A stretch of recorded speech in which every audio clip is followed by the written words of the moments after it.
Back to routine. வந்ததுமே நாங்க பண்ணக்கூடிய முதல் வேலை வந்து ஹோம் ஒர்க்லாம் முடிச்சிடலான்னு தான். ஏன்னா பாப்பாக்கும், தம்பிக்கும் நிறையா குடுத்துருந்தாங்க.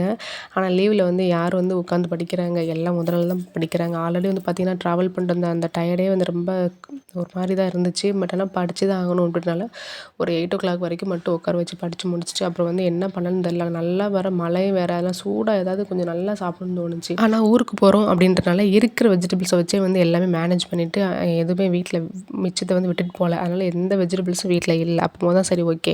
கொஞ்சம் நல்லா சூடா அப்படியே வந்து ரச சாதம் சாப்பிடலாமே அப்படின்றனால தான் வந்து அத வந்து ரெடி பண்ண ஆரம்பிச்சேன். அது தனித்தனியா பண்றத விட, ஒன் பாட் ரச சாதமா வந்து பண்ணிங்கன்னா, நைட் டைமுக்கு மட்டும் தானே. ஸோ அப்படிங்கிறப்போ, ஒன் பாட் ரச சாதமா வந்து வச்சுட்டேன்.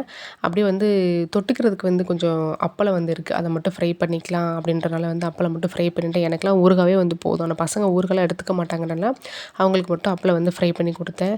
ரொம்ப சூப்பரா வந்துச்சு. நைட்டுக்கு வந்து ஒரு மாரி ஃபுல்ஃபில்லா இருந்துச்சு.